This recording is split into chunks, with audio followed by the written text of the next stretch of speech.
for this group over here, how many of you have seen Avatar, the movie? Avatar. You have one? Yeah, the Avatar, the movie.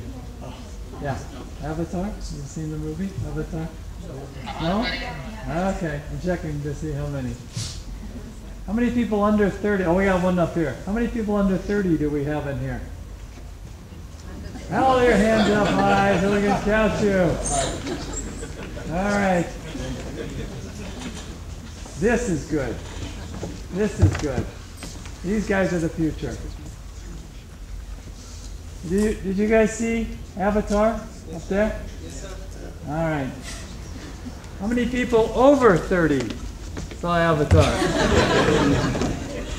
Quite a few. Well, you were both under 30 and over 30. You fit in both. Right on the cusp, huh?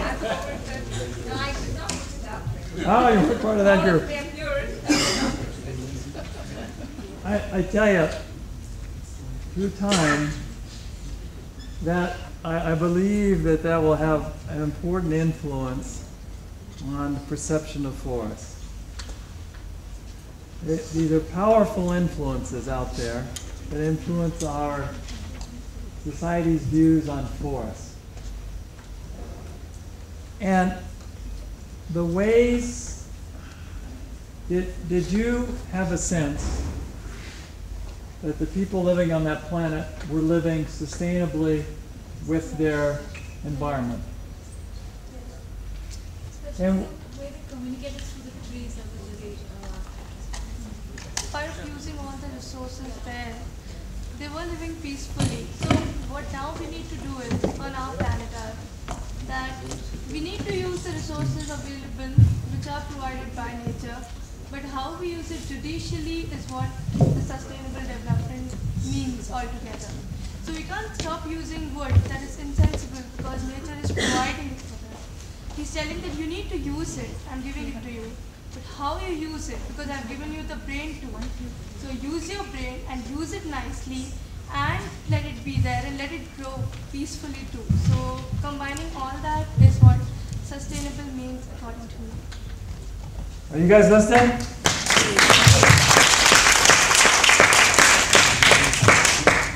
That's what we need. That's the key to sustainability. I have a segue into what you're saying. I have a segue into what you're saying. I saw Avatar, but there was a movie made 40 years ago. It was called Silent Running with Bruce Dern. And it's a story of a man who was off in a spaceship who took the last tree on Earth. And he was trying to, somebody's smiling. Did anybody see this movie? No. But the concept is important because it's in movies. I'm speaking for Yang Ping, who's sick, and she's doing education. I'm going to get into that. Then I'm going to go back here, which I've been trying to do, and I compliment you on engaging people in different generations. This was a very important movie for me. I wasn't even in the area. But you all think, what would we do in this world if there were no more trees? And I look at this, what I've learned from this, and I'll come back to what I'm talking about. We're here in India, 1.2 billion people. Other people here are from China, 1.3 billion people. 40% of all the human beings living on the earth. 40% of people that are consuming and consuming. And I come from a very consumptive country, the United States. What are we going to do? You in the audience are cheerleaders. We're the cheerleaders for wood. There are other cheerleaders for aluminum and steel and other materials. We all believe in what we're doing, and we need to educate the older of us, the younger people, so they can become the cheerleaders for wood, so we won't have to worry in the future that somebody will go off into space with the last tree on Earth. So anyway, I'm going to bounce it back because I come from the group that represents the Wood Culture Society. And we're trying to tell people how good wood is and how it's important, and one of the ways to do that is to bring it in historically. So now we'll take the history and I'll bounce it back to the people over there. Honestly, I don't know what sustainability either is. With so many people growing on the earth, we're supposed to have the same thing in the future from what we have now. I guess it's a good word to use, and we should strive towards sustainability. I don't see how we're ever going to meet it with all the people that are generated in the earth, but maybe we will. So, with these concepts, I'm going to take it back into somebody over here who's 30, and I want you to tell me, what are you going to do to take care of the earth so that the last tree on earth doesn't go off in the spaceship? There's some more people over there. Pass them the microphone. Somebody has to speak under 30. What? You pass the microphone over? I have a question. There we go. Here, we got a good question here. Somebody raised the hand over there. Good. Okay, my question is that if we don't start now, okay, we are saying for the future, but if we don't start now, how can we have a good future? We're saying that, whatever is available now for the people above 30, above 40, or maybe for me right now, after 30 years, how will we have whatever is there right now if I don't start at this age? So sustainability and sustainable development, according to me, I am putting it as a question, that it is something that needs to be put in the mind of people, that you're supposed to grow that way, grow with nature in such a way that you have all the things around you and you've grown it, in an eco-friendly manner. That you're using it at the same time you're not destroying it. So is that what we need to keep in mind, or what is it? I want to know. I like it. Good. Who wants to speak to this? And let's stay in the under 30s. I know you. I want to be under 30. Who else do we have up here? One of these guys up here in this row. I saw they were all under 30. We want some more speakers up here. Which one's going to volunteer? No, I'm not going to volunteer. You're ready.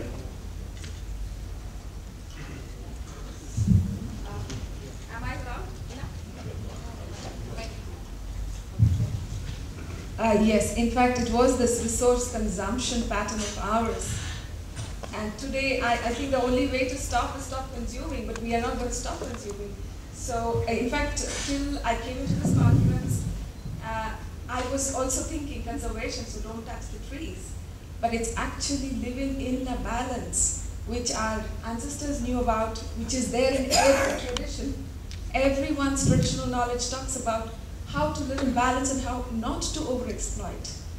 But today when we see something in a silo, which I heard from also some of the presentations, was when you look at one species, you just focus only on that. And what about the rest? So who is really doing this overarching thinking and really looking at? So probably the citizens, we need to get more aware and more involved. Probably we are thinking, oh, somebody else is solving the problem for us, so we're just waiting for that decisions to happen. But I see a lot of awareness and the social movement also happening thanks to the internet and the social networking opening. So somewhere probably you can also see how to leverage that. My specific question to you, Dr. Joshi, was on there were so many trees cut down across the city for the metro. The roots are being pulled out and they're still lying all over. Isn't that a wood that you could use? So in a lot of our conversations as well, I would request you to share the knowledge about dead wood or dead trees and how to make use of that. See, I see a lot of, a kind of journeying which I was talking about. I was saying time has come where germs and seeds of ideas of this thing. Let me first give a broader answer and then I'll come to your deadwood use. I've been seeing it for 31 years working in forest department of the country. I've found that lots of change, much water has flown under the bridge since I joined the service. People have really become aware now, but not as a general awareness is not there. She raised very good question, our young friend. You're raising very good question, but I'm still saying, morning I said it, with my experience, I can very convincingly say that still we are in a romantic kind of a overarching influence of NGOs in a group of assorted people who do not look things as they stand on ground realities. They don't understand. I mean, they understand ecology, they understand environment, they are emotionally attached, but they do not know what answers and how answers will come, because there are various factors for the present situation. Now, we must really first start talking like you. Wonderfully spoken. He said, yes, we must use wood, but create wood sustainably. Now, some people say sustainable is a very kind of a, tricklish or misunderstood word. Yes, all this is happening. This is what churning I'm talking about. People are becoming emotional about sustainable world. People are talking in different ways of sustainability. That's what I said. It's now time has come. Surprisingly, that our friend, our group leader now here, Dr. Michael, he's been talking about art and joy of wood. This is a very strange idea, I said, which has come about. So you're talking about a very mundane idea in a very cultural sense. So it seems that the time has really come where this has to take root. This idea has to take root that wood use is not bad. It's good provided you do it, as they say, sustainably. Don't call it sustainably, call it prudently. Call it keeping in view what you take out, you give back, because it's a regeneration, renewable resource. It's zero carbon resource. And there are so many good points of wood. And then so many of my colleagues sitting out here has been so emotionally attached. They said, don't even use a word like end users and things like that. So this is all what I'm talking. Time has come. All of us should now say, no romantic ideas alone. Let's look at the whole thing very, very holistically. I use the word holistically in the morning, I'll repeat it. And all my young colleagues, you have this fertile mind and you have been raising wonderful questions. Only question is that we people who have been into it for a long time, we've been putting them in more mundane terms, and we've been talking these things, possibly in a very narrow, ghettoed organizations and seminars, not coming out to you because of so many constraints. But yes, the time has come that we must come out and make you people aware about it. We must do all at our command to see that it becomes a buzzword, as somebody was saying, and the buzzword won't come through internet, won't come through the writing, and won't come through the talking. It would come through touching, feeling, making you all aware and all that. So ultimately, you are right that we should do something about it. About this cutting of trees and all, let me tell you something about cutting of trees now. You see, per se, cutting of trees will go on. As I said, development requires, your metro requires, your road requires, but yes, we should use the cut material more prudently. Now, our colleague here has told you the same wooden tree, a cut tree, like one person says, when it is dead, what will you do? Will you allow it to go with there and don't do anything about it, not even artistic work out of it? You are right. If there is a root which can be used for artistic purpose, by all means. But which authority? How it will be done? What are the procedures? What are the methodology? Is it allowed? Who are the people to go about and talk about it? Now, these are the things which are grey in India, No, forests and trees in general are say nobody's baby. We are in an open treasury kind of a situations. And these kinds of trees which are on the road have never been cared for. Even the valuable trees like sandals are not been cared and can't be protected. But yes, you are right. We should raise these questions that should we not use these also. If there are wood users, let's make available to them these material which they can carve out. We have an exhibition. One of the person who is doing a wonderful, those what do you call driftwood and other paint. So these are the people I was talking in the morning who are the wood users being neglected over the years. Must not be neglected. Let's start looking at them. And as I said, art and joy of wood can become very important, because we should take these issues and these people as major, important focus, rather than focus paper and pulp or larger industry which has been already given attention. So you are right. Changes have to be brought in, and multiple ways of actions required to be done. Okay. Excuse me, sir. That's a small question. What I think about is sustainable, the term sustainable. it is very confining word. What I learned till now about sustainability is that what is available now, we should use that resource so that the same amount is available to our future generations. I think this term is confining our work or whatever we are doing. We should think about an improved future rather than a sustainable future. We should try to improve whatever the resources available now. We should use that resource in such a way that our future generation should utilize much more what we are utilizing now. So it is, I think, better to think about an improved future rather than a sustainable future.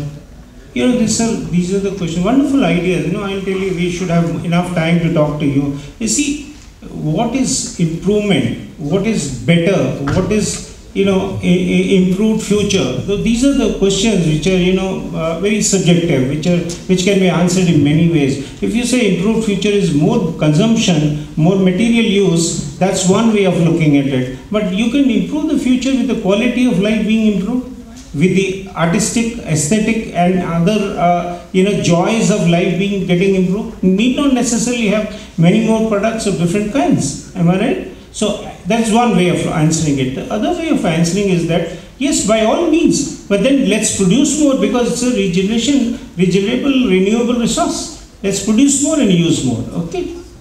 I thought it was a beautiful question. Keep asking those questions. I'm not sure everybody heard what the question, how you answered that very well, but it was excellent.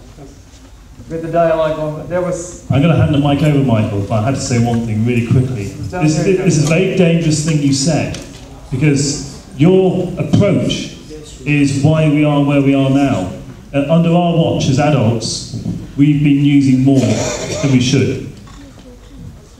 If your generation continues with the same mentality, that it's all about improving, using more, whilst not looking about the implications long term, then you're going to leave behind the same mess we're going to leave behind. It's really, really important. I like the idea of improved use. Can I know this is a very girly thing, but since I seem to be one of the only girls getting into the discussion, I'm going to do it anyway. Basically, even though colleagues would call it romantic, and many of us, I'm working with some small companies, something like IKEA. There's nothing romantic with that. It's one of the biggest brands. It's making horrendous amounts of money. It's business. It's hard business. But it's inspiring. It is about inspiring. And it is about futures. Not just one for all, or just one for few, but there are always many futures. There are always many ways of doing business.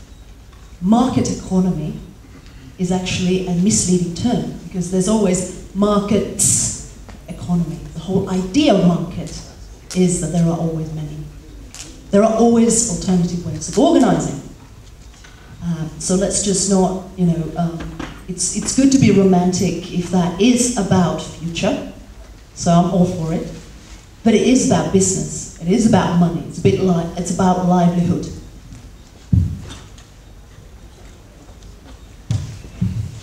I think in the market, the economy has its own rule, the demand and the supply. Okay, so if we need more, the price is high, then people will try to plant more. Okay, even the trees are not only grows at the mountains, it's also at the rice farms. Okay. Please. Okay, most of the people, they come up with question. Myself, Beena Patel from Gujarat, Ahmedabad.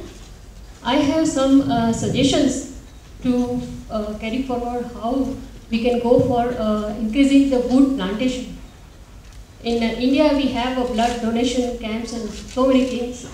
People in India have a blood card or the Red Cross card for donation of the blood for saving lives of the others. Stem cell preservation in many of the countries and of course in India to preserve the stem cells So why don't we have that kind of wood credit cards or some plantation from the family, or the government policy includes some kind of plantation for 5 people in a family should grow 25 or 30, or a scheme kind of through, of course, Dr. Joshi can start it up with some new ideas through the government. I think that would help us. Can I get your question once more, please? Yeah. The question is to have kind of a policy per family. We should grow certain amount of trees. For that, government should supply tree and wasteland or the land for the plantation. And the person who is growing that tree, they should deposit some amount from there, and that is compulsory. Yeah.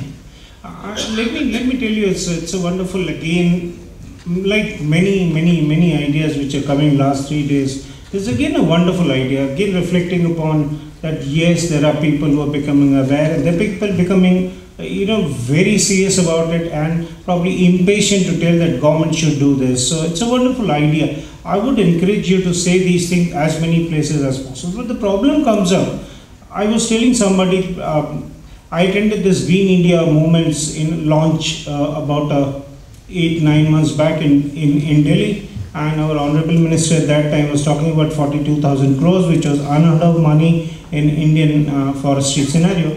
And the Joint Secretary concerned was talking about this and calling all tribals and tribal leaders and rural pradhans and all those people and all the foresters, and everybody was talking about greening the rural countryside, greening the barren areas and all that. And I said, if I would not be considered as devil's advocate, I would like to know whether are we still continuing the same old practice of thrust from joint forest management, before that industrial linkage, before that commercial plantation, now greening. But in this greening, you don't have a role for wood users or wood industry.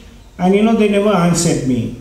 They knew that I'm a government fellow, and one among them, they never answered me. They answered for everybody else, not to me. And I don't know what does it mean. Probably it's simply put, don't ask these embarrassing questions. You will not be getting answers. So that's what I'm saying is, government is not still holistically looking and thinking. Now, government doesn't look and think immediately like that, I believe. I think my friends Michael and Andrew had made this point wonderfully. I was talking to both of them, and they said, yes, it's all over the world. The governments and these bureaucrats don't listen like that. Okay, so point is, this is a very good idea, you are saying. So what we do in Wood Science Institute, I keep on telling people that we have a sandal technology, very well established sandal technology for about 60 years now. And problem comes up that we are constrained with funding and we can't reach beyond a certain point, and we can only do the training and tell people how to go and grow it. So those people who have a wherewithal even to come to us from Maharashtra, Gujarat and various other parts of the country, they alone can get our training, because this training itself, because a very minimal, no profit basis is a government 5,000 rupee for 3 days training. Only those people who have money can come. What about the large number of other people who can't come and listen to us and know about us? So this, as you rightly said, could be done either through the legislation as you are demanding, or possibly with this kind of thing. Today we are saying that each one of us will try our level best to let others know about wood use, and say that take wood and grow wood, and should I think not be made as a legalistic kind of apparatus, which we have many and always happen to fail. Let's be a mass movement. As somebody said, let's all of us take it up. We should begin. She rightly said we should begin. Kindly begin from your side. Come forward, I'll support you. I'll give you as many seedlings as possible for whatever trees you are looking for. Okay. Can I say something about Adrian's question? I think there's another question up there. Just to come back to Adrian's point about, what does the FAO want out of this conference? And to me, the strongest thing is that we need inspiration and not preaching. And there's been quite a lot said in the last hour that is erring on the preaching. And I think that's the wrong approach. We need to inspire.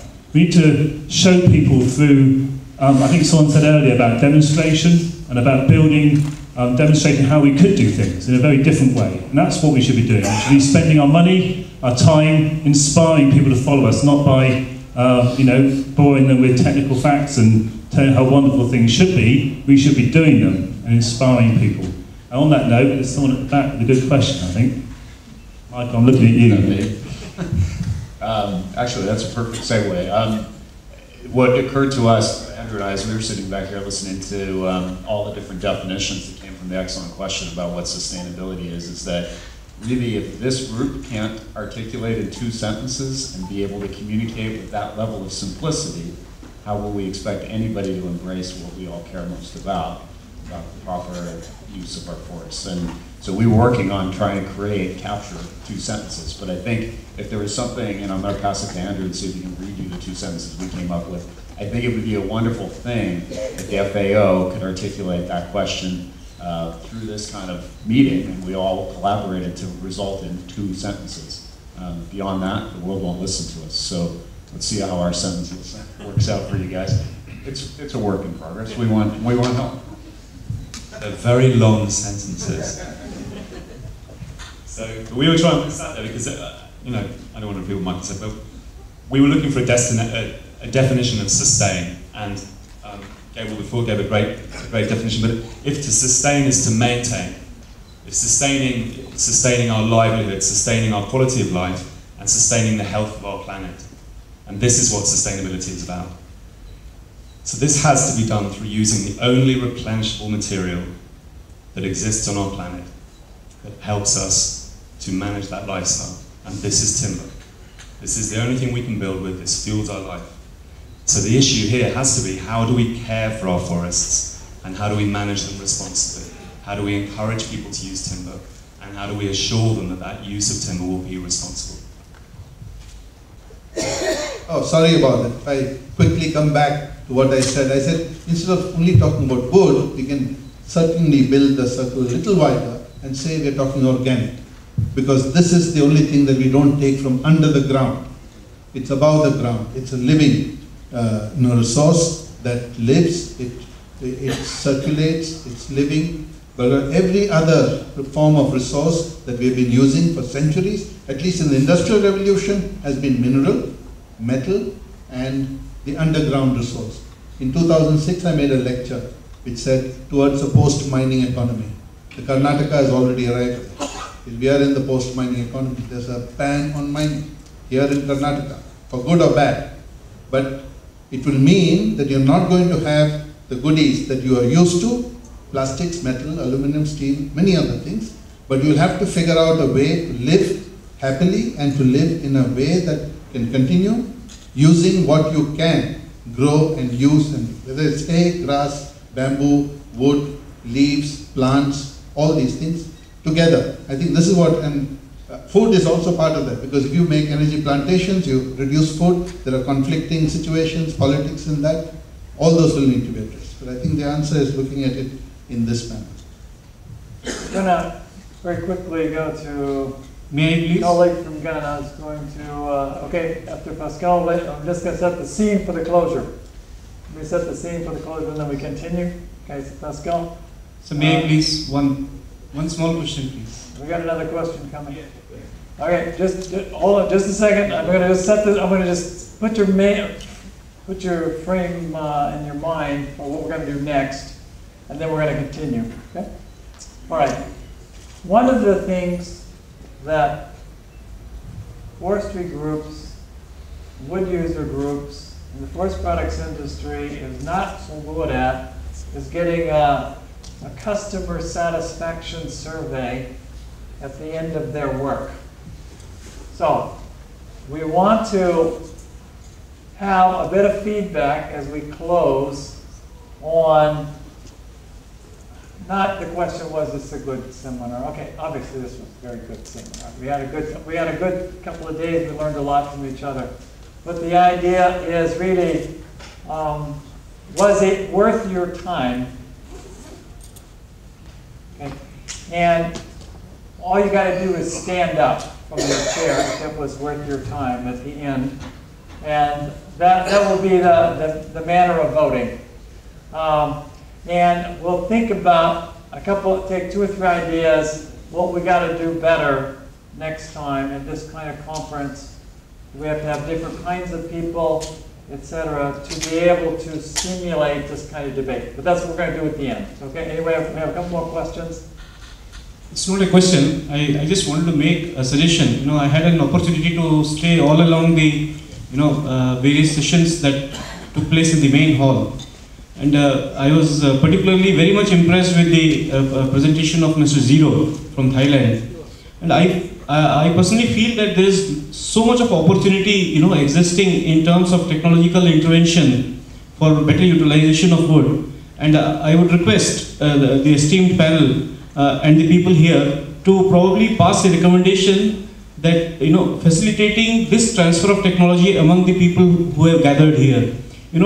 Probably the technology of Thailand, what Mr. Zero had explained, that could be transferred. I don't know how the mechanism would be, but a suggestion definitely out of this conference in terms of the technology transfer would do a great service, I guess, in the basic objective of this particular conference and the concept of sustainable utilization. So technology transfer and facilitating of technology transfer is one message I would suggest should go out of this particular workshop or the conference. Thank you.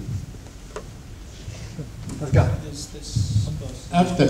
After 2 days here, I will say for me, the main hurdle, the main problem that we have is the public perception of what we're doing, the use of wood. We may say that wood is good, sustainable. Yes, we know that. Myself, it takes me several discussions with my daughter to convince her that that doesn't just cut wood. You need that wood to have tissues. You living in a house built with wood. Very often the general public doesn't make the connection between wood and every day of life. That's what we need to do. The technology is there, but we need to convince, at least to tell the public, the general public, our story. Yet we don't know how to. Maybe we should involve a lot of social scientists to help us. Thank you very much. I think my point will be more of, in a way, an evaluation, the impact, the inspiration I've absorbed from this meeting.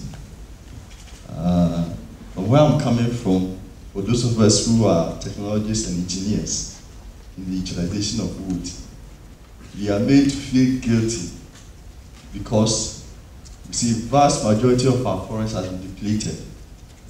And all the other scientists around us, if you take my institution, for instance, we have the ecologists, the conservationists, we have those in ecosystems, social scientists, and they've made everyone to believe that those of us who are into utilizing wood are the enemies who have caused the environment because we have cut down the wood. And so from the professionals up to the government, the policymakers, for those who use wood, we always guilty. But this meeting, after this past 1 hour, has inspired me so much that I feel that if you should go for debate, I'll be on top of them. Because I've seen a new definition. For instance, if you give me this pen, and I keep this pen for the next 50 years, and I bring the pen back to you, it doesn't mean it's sustainable. So keeping the forest standing for the next 20 years without cutting an 80-year-old tree doesn't mean that our forest is sustainable. And that's the new meaning to sustainability I'm getting. That we need to, the use of it and the needs. One speaker said that if people have the use of the wood and they value it so much, then they will take care of the trees in the forest and they're ready to plant more. If you like a food very much, if there's a particular food you like very much, what you do is that you always want to make sure you have the source constant, or the raw material always. If you like rice, you always grow rice. So if we like wood, if wood is good and we like it, we always make sure that we have wood, and that's the sustainability of it. If you don't like it, there is no way you're going to make it sustainable. That's what I've come to understand. And I have a new definition of what it means to sustainability of wood. And this is what I'm taking back to Africa, and I know my brothers in Africa believe so much the same way, for those of us who are utilizing wood. And we're going to transfer this, and I can assure you probably the next time we meet, it will be a different story from that part of the world, in developing countries, that you understand sustainability from a different point of view. We're going to impart this even to the socialists, we're going to impart to the conservationists, the ecologists, the ecosystems, the climate change people. That is not about leaving all the trees standing, but rather, and also another important point about the perception of the people. With this insight and this inspiration, we know how to tackle the issue. And I know everyone here, I don't think there will be anyone here who will not be a cheerleader for wood. And with this, I think we can make a change, positive change. So I would want to say by way of evaluation that, in fact, for the past 1 hour, it's really transformed me. And I would have, it would be different if I hadn't come for this meeting. And I'm sure we're going to make a great change in that part of our world. Thank you very much for the opportunity, especially to FAO for organizing this. And by this, I want to throw a question back to Robert Martin, that in the meetings like this, is it not possible that we bring in some of these policy makers, these key people, these socialists who are outside, who don't understand us, so that within these discussions, they can also be won into the debate, and it can help and make it easier. For instance, I think if I had probably one of the conservationists in this meeting, it would be very easier with the discussion and the kind of discussion going on. Thank you. Thank you. We're all conservationists, right? Well done. Because in our hearts, we're all conservationists. We're all ecologists. We're all environmentalists. Art and joy. What motivated this idea?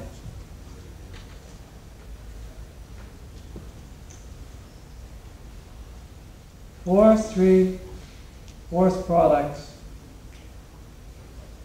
and fourth, the dialogue today is hostage to the science, the technology, turning it into a mechanized way of thinking. There's the right answer and the wrong answer, depending on where you stand in the debate. What's the thing about art? Everybody has an opinion, and a different opinion. And people see different things. There's no right answer. No. Joy. Is there a single right answer? What makes you joyous? There isn't. In the future of our world, there isn't a single answer. And it isn't based upon a single science or anybody's theology or anybody's particular science or technology. It's based upon what we're going to do together, how we're going to see the art and the joy of our life and bring that together and make it meaningful. One of the things I really enjoyed is, I think it was Professor Balam was just before me, and he said, you know, the way we used to work here in India was we would pray to a tree before we would take its life, knowing and respecting that it harbored plants, animals, a whole ecology in and around it, and that we were going to take its life. And we asked it to if we could make use and make service of its wood, of its foliage, of all aspects of it, to keep our own lives. You can imagine today if there was somebody who was going to stop and pray to that tree before that we took each one, it would change the pattern and the approach that we took to extracting our resources, the care we might give, thinking about how we were going to extract that, the tenderness with which we would approach that process, and the care that we would give to making sure that every aspect of that tree was used to the fullest. Just think about the transformation that that would make. And so this is what this dialogue is about. As a community, we are not touching the people we need to touch. We are not reaching out, and we are not communicating successfully. And so we have to come back and revisit, because we can't explain to a young person who asks us the definition of sustainability without waving our hands around a lot and having a half a dozen people try to speak to the issue. That tells us something. If you've ever been a teacher at any level, you will know that if you understand something well, you can communicate it quite simply and quite directly. When you're fudging, it isn't really clear here. Spend a lot of time waving your hands around, and you have to tell a lot of stories, and you point to a lot of different things, and you pull down a lot of different figures and that sort of thing. It's indicative. Collectively, we don't own a definition of sustainability. We are struggling. And it's going to be defined by all of us participating in that dialogue and in that discussion. And this community is having a real hard time inside. And we're fractured based upon the lines of science and practice. And somehow we've got to reach to other dimensions and realize there's other dimensions in our lives, I think, to create a better common vision for the future, and how we can use and work with our forests and work with the wonderful product that comes out of it. That piece of the forest we bring back home with us and we cherish so much, that wood product that helps keep us in touch in our very foreign life, keeps us in touch with that history that we have that's millions of years old, where we grew up in the forest. And we're an extension of the forest, and we remain a biological being, and we need to keep touching that part of our being. Somehow we've got to work with ourselves to be able to tell that story well in our family, tell the family story before we can ever succeed in communicating externally. We have a lot of work to do together. I think we've done a lot of work over these last 3 days. And I appreciate so much each and every one of you who contributed to trying to help us tell this story. I would keep doing this. I would keep going from place to place, trying to, Adrian says never again. But, well, we'll see how we go from there. Because this has been a lot of work for a lot of people. And I know the Institute here has been an absolute champion in terms of trying to embrace a concept it wasn't really sure of what it meant. And as Dr. Joshi has mentioned a couple of times, he has given a lot of thought and a lot of energy, and his staff has worked deeply to make this conference a success. And I'd like you to all just join me in giving a round of applause to Dr. Joshi and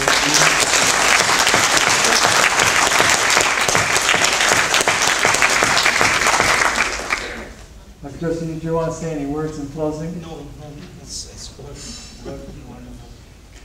So my humble thanks to all of the participants. You've really been wonderful. I think you've exceeded our expectations in terms of your openness and your willingness to give of yourself and your ideas, and the passion that you've shared for forests, for wood products, for your work. It's very important. If we're going to succeed, it's speaking from the heart and speaking of your passion for a future, for for forests, and the ways in which we can build an integrated process of consumption and production and integrate those things under the sun, because we're always going to keep living under the sun and living from the sun. So thank you very much. Thank you to the panel members. Thank you for joining us. I know it's been a little bit challenging and tedious at times over the last 3 days, but again, thank you very much for your contributions. Thank you to everyone. Thank you.